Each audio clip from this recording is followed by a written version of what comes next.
Hello everyone and welcome back to Gran Turismo 7. Today we will be getting into another menu book, and this one is the Group 1 Prototype series. Haven't done any Group 1 racing in Gran Turismo 7, so I'm looking forward to getting into this. We have races at Suzuka, as well as Saint Croix, as well as Daytona. We won't be doing them in that order. We're actually going to start with Daytona. So yeah, without further ado, I think we should just get into it.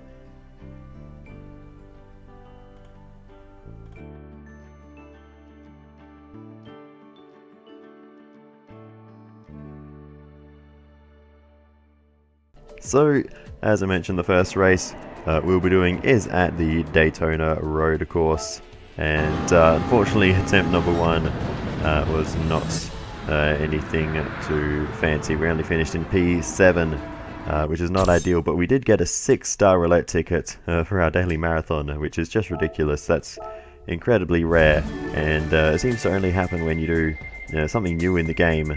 And yeah, we actually get very fortunate with this one and get a very hefty prize of 500,000 credits. So that is absolutely awesome. So yeah, the first attempt may not have been good, but we did get a great daily marathon bonus out of it. So those credits will be very useful at some point in the future, but for now let's just get on to the actual attempt, where we will try to go for race victory now that we've had some practice. So yeah, definitely took a bit of getting used to drive this car, and almost took a bit of getting used to just driving fast in this game. You know, in a car like this that is, you know, very quick and very capable. And the scary thing is, it's not even the fastest and most capable car.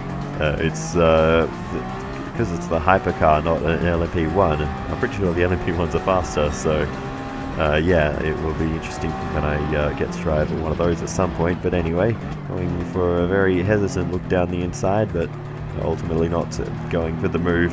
I want to try and keep the race as clean as I can. Just if we, you know, do get that clean race. Okay, never mind. We won't get a clean race bonus now.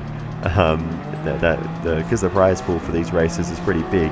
The clean race bonus, because it's just a plus 50%, you know, sort of scales with it. But yeah, we're just shoving our way through the field now. No more patience after that first bit of contact.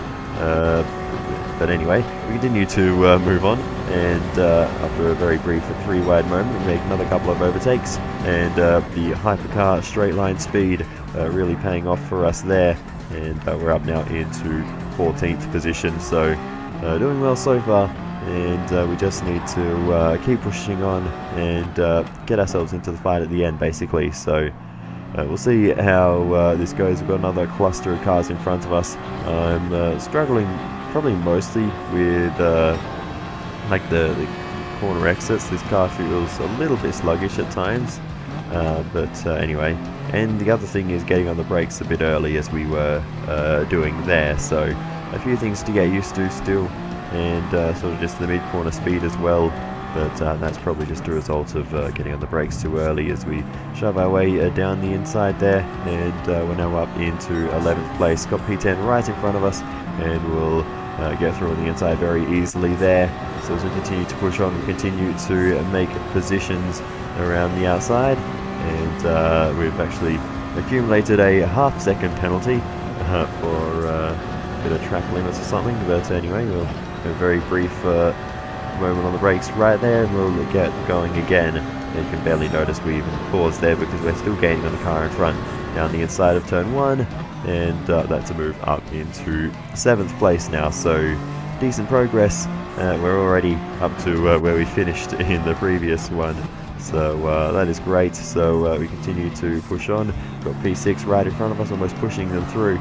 So we now look to the right. Can we make the move along the straight? We'll have to go to the left if we want to do it, and we will get ahead now. Can we make a dive to the inside here? A bit of contact, and the move will not be made, so we'll have to wait just a little bit longer. But hopefully on this next little straight we should be able to make the move to the inside, and we'll keep things contained at this time, and we'll find our way through and up another position. Now into 4th place. We've got the podium right in front of us as we build up the speed through the banking and onto the back straight. This car is just an absolute rocket ship at this part of the circuit, and we will go zooming on past the Jaguar, and that is another position up into 3rd as we go way too deep there, and well, we'll just, okay, we've been reset. That's going to cost us a few positions. I was going to try and go through the little things there, but that was going to end up way too tight. So yeah, despite the fact I almost came to a stop, that was still deemed as too big of a shortcut. We got reset. We're back into P6 now. We'll see if we can reclaim probably 4th position here, as we are steadily running out of fuel, but we won't pit on this lap. See if we can drag it out one more onto lap 5. We can make it a one-stop race if we can do that, and that's exactly what we do as we come in to the pits on the end of that lap. We're now, well, we're dropping down the order now. We were up to 3rd position. With that, we're almost out of fuel, so we're going to need a full tank basically to get to the end. And once it is full, we'll be off and racing again, and we'll see what we can do for the rest of this one. I think we have the pace to get to the front. It's going to be pretty tight, but I think we should be able to do it as long as we don't make any more big mistakes like we did just a moment ago. So halfway there with the fuel now, and just a moment away from having a full tank, and we can get off and racing once again now, out of pit lane and back onto the circuit. I feel like we got to the end of pit lane rather quickly there, but anyway, we will not worry too much about that. We're back on circuit and in 10th position. We will soon make that 9th and then 8th around the outside of the final corner, as we do get another penalty, and a more significant one this time. But again, we shouldn't have to worry about it too much. I think we should be able to reclaim these positions in the not too distant future. In fact, we may even be able to make the move on the exit of turn 1 potentially, as we try to get a run here. There's not a lot of space to go for an overtake in this zone of the circuit. We'll go to the outside, and we just about keep it on the track. It was very much hoping we didn't get squeezed off there, but we get the job done eventually and move ourselves up and into 6th position rather, as pit stops are being made as well. We'll go around the outside and take our place in the top 5, as we have a bit of a moment there, but we continue to make moves and continue to rack up penalties. A lot of them are just, you know, minor corner cuts of this chicane in particular. Been getting a couple, so yeah, that's where these keep coming from. But anyway, we're not too worried about them. They don't really slow us down that much, so yeah, I'm not overly concerned. But anyway, we continue to find our way forward through the field. We go to the outside here, bouncing off the wall though, and we pinball our way along the next little straight, and eventually that penalty slows us down and out of contention for the position for the time being, so that's a little unfortunate. That is now the fight for the lead that we're having though, so we do need to make this overtake unless they are going to stop before the end, but I'm not going to leave that one up to chance, as we are on the penultimate lap of the race, and we will make the move around the outside, and we'll get the move done into the race lead, and we will hold it to the end, and despite having a penalty, we win by about 5 seconds, so no concern there. First place is ours after a bit of a messy race here at Daytona, but regardless of how we got there, the job is done, and we can push on and move on to the next race. The next one we're going to do will be Suzuka, but I'm interested to see what the prize for winning for this race will be when we eventually get to that screen. Come on, past me. You can do it. Press the button. Go to the next screen. Come on.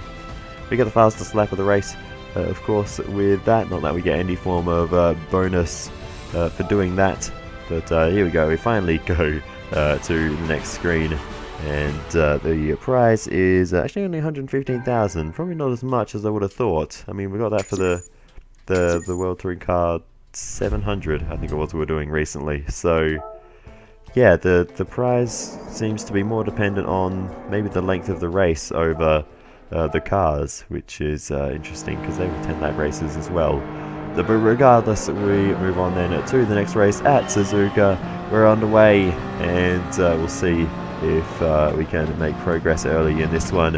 It's going to be a little bit trickier because Suzuka is known for being a difficult track for overtaking. Forgot how to speak there for a moment. So we'll see how this goes, especially this opening sector of the lap. We're not going to be able to make any progress here. We eventually get to the Degners, and now we'll make an overtake down the inside into Degner 2, and we get the move done up into P19. We may be able to get a couple more here into the hairpin down the inside. 1, 2, 3. We bash our way through there, and we go very deep. We lose one of those positions on the exit, but we're still up into 17th place. And with the speed building along this flat out section of slight right-handers, we will make another overtake up into P16 and finally get that position back. Going a little bit deep and getting very sideways through Spoon there. A bit of contact as we came back on the road, and that is not an ideal situation, but we get ourselves sorted and eventually get on to the back straight, and now we will chase down the cluster of cars ahead. Can we make a move to the inside or outside here? We're trying to find our way through. We will pass 1, 2. Can we get... No, we don't even get the second. We'll stay behind for now. We only take one position there, and we'll try and get the other two along at the next straight.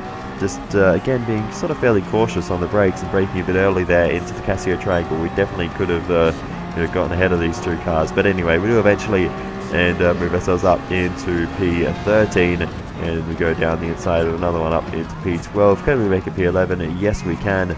And we're now almost halfway through the field on the opening lap. Suzuka, of course, a track I know quite well, so no excuses here. We make a bit of contact there with the back of the Mazda. They screwed out the way for us, and the Jaguar doing the same without the contact. We still run them a little bit wider, not my intention there. But anyway, we continue to push on and continue making them another move down the inside into the second Degner. So we continue on then out of the Casio Triangle. We have a penalty on our hands, but we're not going to worry too much about that. Someone in front of us made a pit stop, which is a little bit odd to be doing this early in the race.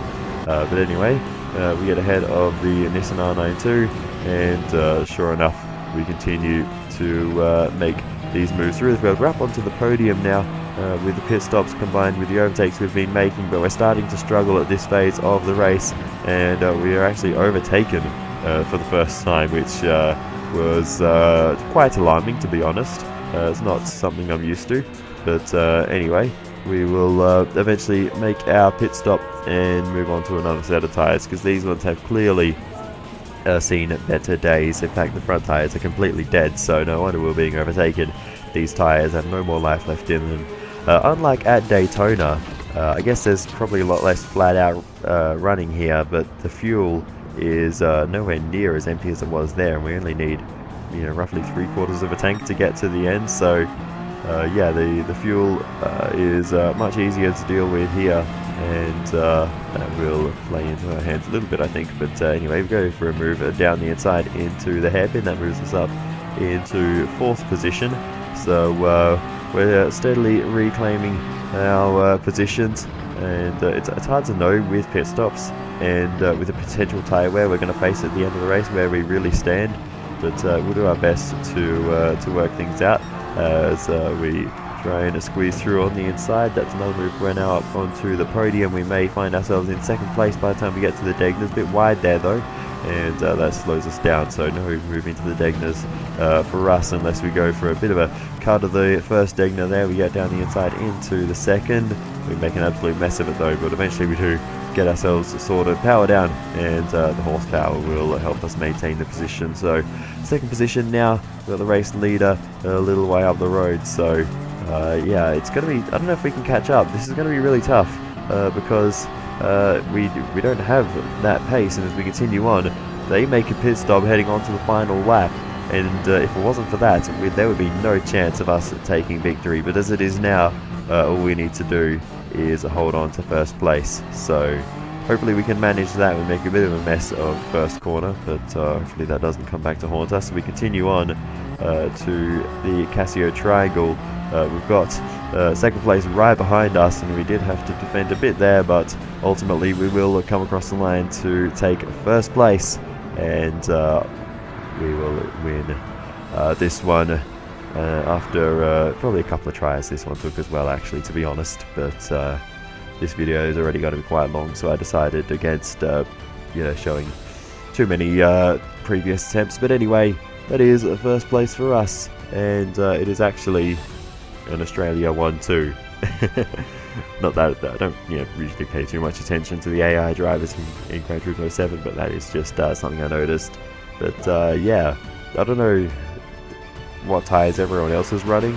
I wasn't paying too much attention, but yeah, clearly we struggle with tyre wear a lot more than some of the others in this race. But anyway, that is another victory for us. Another 175,000 credits in the bank this time, so a much larger prize pool, and another one ticked off the list for this menu. One more to go, and this one is at St. Croix.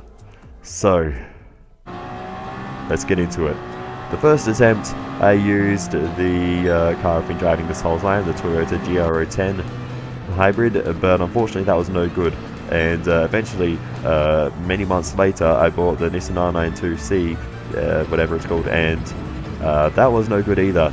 The best we could manage with that car was a third place finish. So I needed to think outside the box, because I was both running out of money and running out of cars to try. But anyway, that was the best I could do. With that car. We get a 4-star on that ticket, which we might as well spin that and see what we get. The prizes, none of them actually look particularly great, to be honest. We get a couple more slinkies. What are these for? We get them for the Nissan GTR safety car. Alrighty then, that's okay, I guess. But anyway, but after I thought about it for a while and how I'm going to tackle this race, because at this point it seemed impossible, I noticed something in the rules. It only tells us what performance the car needs to be and what tyres we have to use. It doesn't actually say we need to use a Group 1 car. So I've tried the Toyota and the Nissan R92 CP, that's what it's called. But we could also use the Ayrton Senna Formula 1 car. We could use the that Gran Turismo thing in the middle, F1500 TA. We could use the Chaparral 2J, but that thing's pretty wild. But yeah, there are a few other cars we could use in this event. And the one I'm going to try is the McLaren MP44 Formula 1 car. I believe that it should be... I don't know how it's going to go for fuel, but it should be much lighter on its tyres, and it'll be very quick through the corners too. So yeah, we're going to go for it and see how it goes. The hypercar had no lack of straight line speed, but it's not really what you need around this circuit, because there are a few tight and twisty sections. So here we are then, turning up to a Group 1 race in our 1980s Formula 1 car, and we're going to see how this goes as we race our way down to the first corner. This is going to be interesting. I found a little trick with this first corner, as we can run around the outside here. We probably took out a few of the other cars. Doesn't work quite as well in this car. It works better in heavier cars, probably better in non-open wheel cars as well. But anyway, that still probably saves us a bit of time, especially if we can get a clear run through there. But we probably won't be doing that too much, as we make a bit of contact in the braking zone, just showing how much later we can brake. We're going very slowly through there, so let's get a move on the exit. And yeah, we'll focus on this group of cars ahead. We've already made our way up into 15th position, so 5 places gained in the opening few corners. We'll gain another one here. No, we can't quite get to the inside. Was going full send there, trying to get alongside, but obviously in the end wasn't quite able to make it. We will make moves down the inside here though, big lunge, and this is more like what we were trying to do, and power down on the exit. We actually got good straight line speed as well, so this is a very good all-round car. To be fair, it is faster than both the Toyota and the Nissan that we tried previously in terms of its theoretical performance, so I guess that does make sense why we are having an easier time in this one. We're up into the top 10 now, so we are flying through the field here at St. Croix as we head now into this little tricky section that heads onto the bridge. We try and have a look around the outside and straight things up onto the bridge. We've got a cluster of cars here. We'll see if we can zoom past them all as we go past the Mazda. We've got a little side-by-side battle forming in front of us, and we're going to get both of them at once. The straight line speed of this car is also very good, so it's a very good all-round package. Maybe slightly sluggish off the corners, and that massive clunk it makes every time we shift gears is a little unnerving, I will be honest. But anyway, end of this long, I guess, back straight we'll call this, and we'll see if we can make some places here. The very top speed maybe isn't quite there, but it's still got plenty at the top end. We go a bit deep though, a little too much at the top end there, and that caught us out. Just testing how late we can brake, and we just found the limit right there, so we'll have to bring things back a little on the next lap. A lot of understeer there. That was absolutely terrible. Now we've been hit and spun around, and we've been tumbled back down into 7th position now, so bit of a disaster at the end of the first lap, but we'll see if we can come back from this in the remaining 7. This one is only 8 laps, but this circuit is so long, so it makes sense why this race is a little bit on the shorter side compared to the previous ones. A bit wide there. We need to iron out these mistakes because they are all costing us time, and that's the thing about this circuit. It seems that when you make mistakes, it just seems to lose more time for one reason or another, whether it's the curbs, the walls, I don't know, but yeah, making mistakes around this circuit just feels quite punishing. But anyway, we are going to go for the speed running strategies there. We actually get a really great bounce off the wall, and it sets us up nicely for the next straight. We're back into 6th position now. We may be able to make it 5th. We can even see the podium in front of us. We may even take the podium place here down the inside, but we ultimately had to stop it on the apex, and we remain in 5th position. But we got 4th and 3rd right in front of us down the inside of the Jaguar, and we'll get the move done and move ourselves ahead of them. We also bought that Jaguar, but I didn't actually try this race in that car. It's a little bit on the skatier side, that one, for whatever reason. The traction just isn't quite as good as the Nissan, which is a really nice handling car. I didn't really mention that because I only showed such a short clip of it, but that Nissan R92 is a really nice car to drive. So yeah, it just wasn't quite fast enough for me to win this one, but we will let it have its time later on.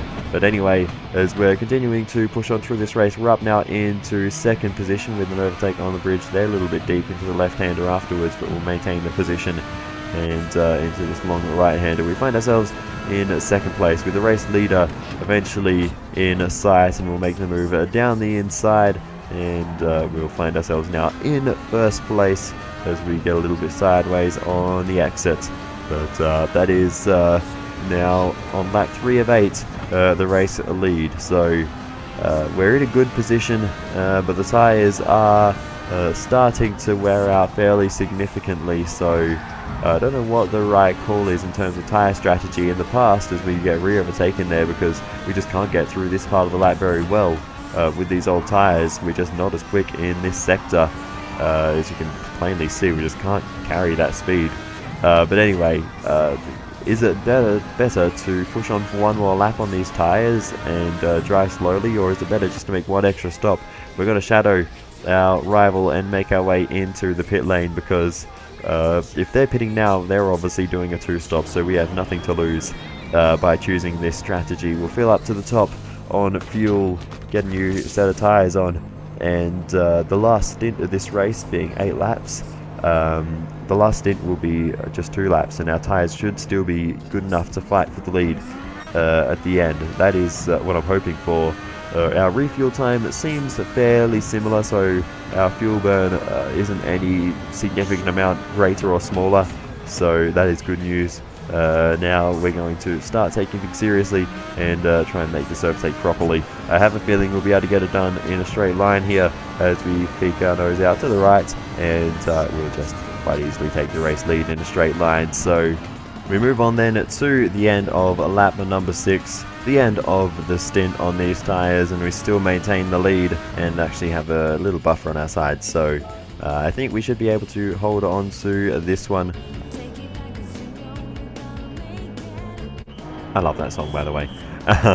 But anyway, yeah, get a new set of tyres on the car, but I have done something very stupid.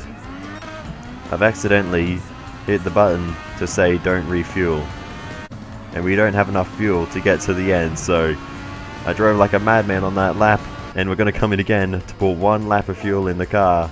We'll get another new set of tyres just to make sure we have the optimal grip for the final lap.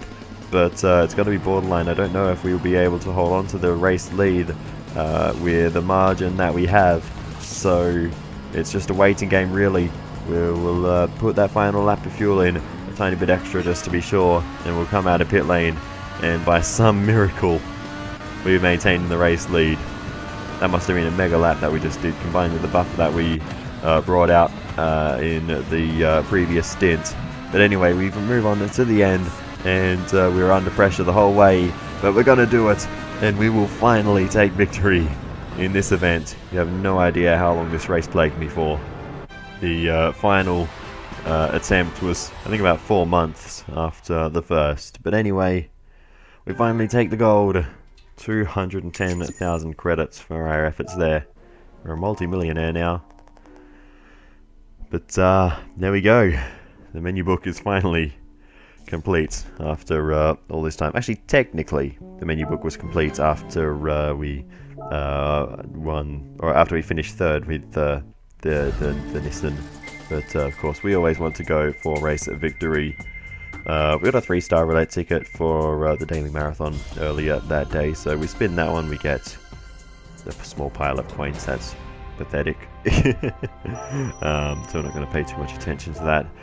We want to see the 6-star roulette ticket, the reward for completing this menu book. 1, 2, 3, 4, 5, 6. What are we going to get? We got an option for 500,000 credits again, but we're going to win a car, and it is the Enzo Ferrari.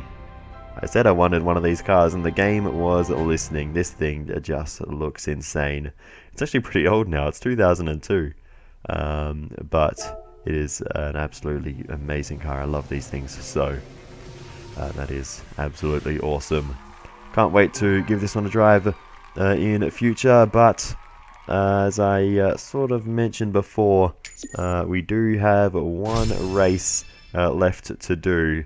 We go straight from level 6 to 38 with that car in terms of our collector's score. Such is the value of an Enzo Ferrari. We'll unlock a cafe menu. So we're going to read a cafe menu first. Actually, no, we're going to do this first. And we may get to a cafe menu later. I'm not sure if we're doing one in this episode or not, to be completely honest. I edited this video together quite a while ago. But anyway, we'll see. Maybe we will, maybe we won't. But the final race we're going to do is at Fuji. Again, it's a Group 1 series race, but it's not part of the menu book, obviously, because we've just completed that. Just a standalone event at Fuji Speedway, and this Nissan R92 CP is right at home at this circuit, with the massive main straight and fast corners in the back section of the circuit. It is a really nice car to drive around this track, so we should be able to have a good race here, as there's already scrapping away ahead of us. Hopefully we'll be able to make the most of that as we build up the revs in this light out section here, and then we get into the part of the track they ruined in the early 2000s or mid 2000s, whenever they changed this chicane to be very tight. We've had a hit from behind there, as we were probably not on a very good line through there regardless. But anyway, and this, I don't even know what the correct racing line is through here. I've probably driven it a few hundred times by now in different games, in different events, and I don't think I've ever got the racing line correct, as there's a car sideways across the road there. It's a Jaguar, and there's more contact as they get going. We go for the move down the inside, go very deep though. We've got a penalty on our hands as well, which we'll need to serve along this main straight. No idea what happened to that Jaguar though, how we ended up sideways across the road there in that position. That was very odd. But anyway, we get a nice run, which immediately is stalled out by the penalty, but we will still be able to make the move, I think. look at the straight line speed. This is absolutely ridiculous. This is why the Nissan R92 is at home at this circuit. But we'll go back and have a look at a replay of the Jaguar to see what on earth happened here. And on his own, he just lost the rear end. I mentioned earlier that car was twitchy, and not even the bit of contact there as he tried to get going again with I think that was an Alpine, and then more contact with another car. So a bit of carnage caused by the Jaguar, but eventually they get themselves settled, and almost another slide there on the exit. So yeah, that Jaguar is clearly on a bit of a knife edge in terms of driving. We go on board with the Nissan, who was ahead of all of that, and this is on board with the car directly behind. But so yeah, just all on his own. The Jaguar finding himself in the wrong direction. There's on board with the Alpine. Not going to slow them down too much. And then here is the Toyota, the second car that the Jaguar hit while trying to recover as we made the big lunge. But yeah, we eventually got ourselves sorted and got a decent run onto the main straight. But yeah, that was what happened to the Jaguar. As we continue our march through the field, we've got a whole cluster of cars here. We're going to just sort of crash and bash our way through, move ourselves up a couple of spots and into the top 10 now.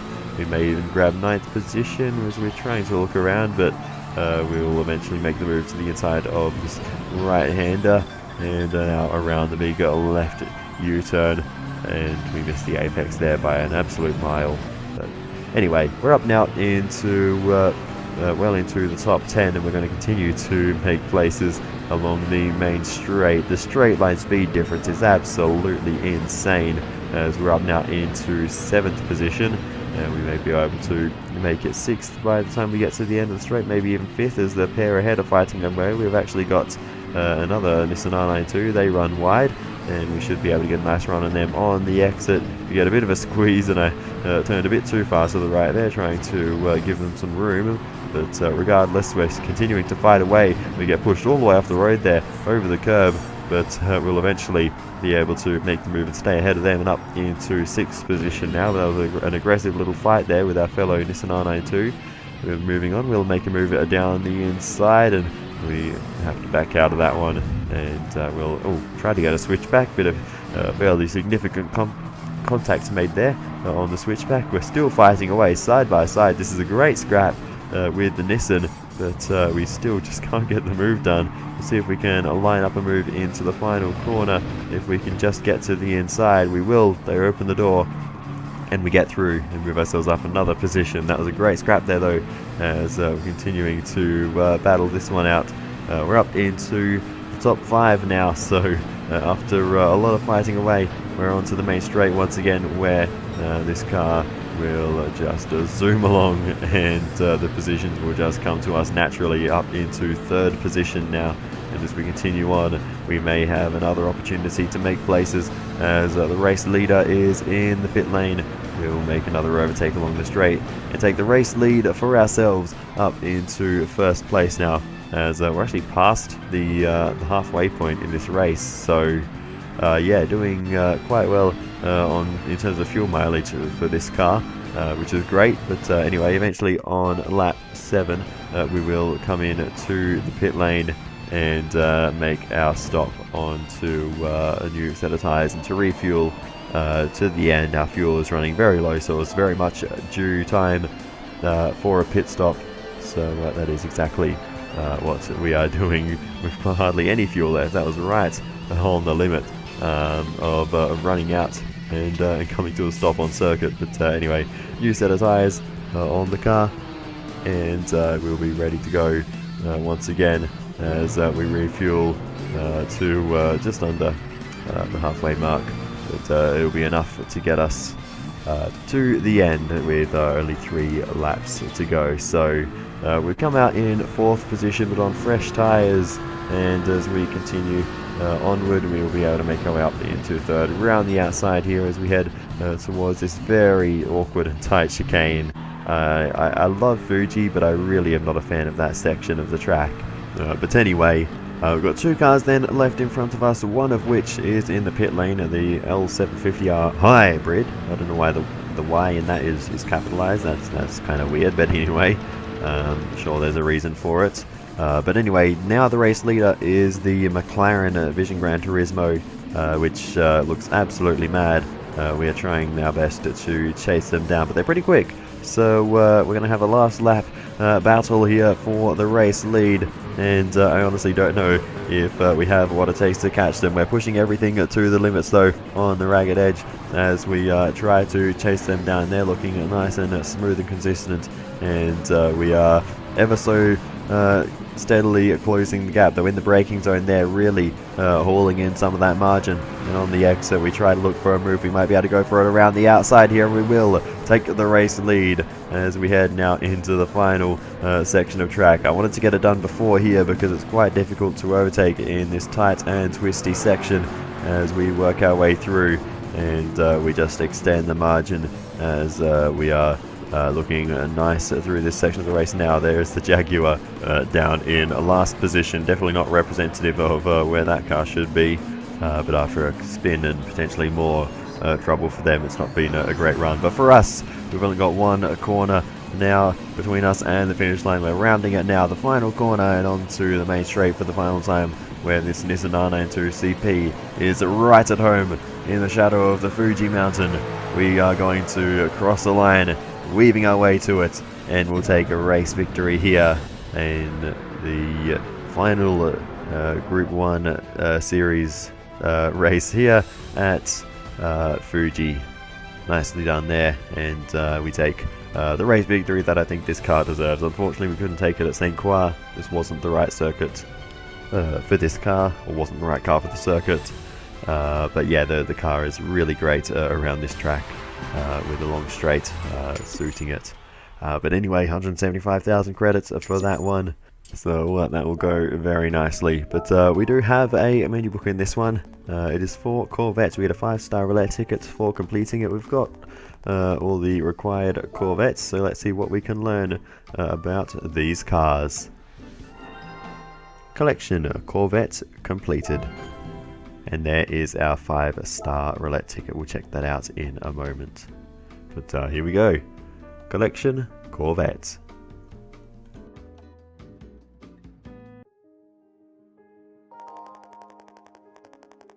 Well, I'd say this collection brings together some of the greatest works in Corvette history.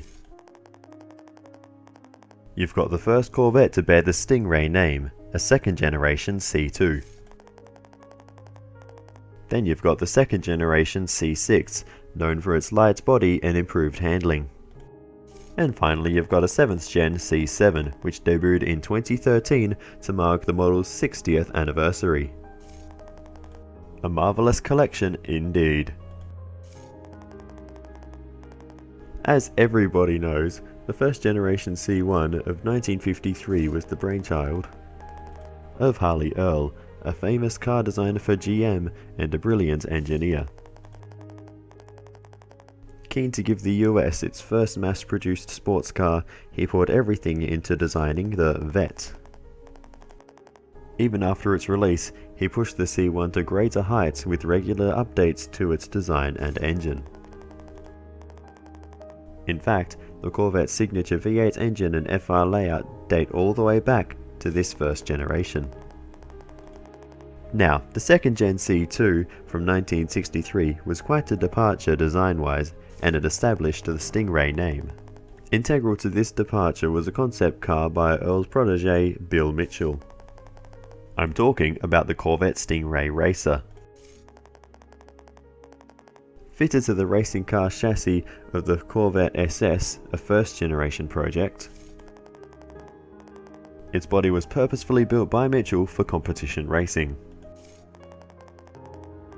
The racer's Stingray design and name were carried over to the C2,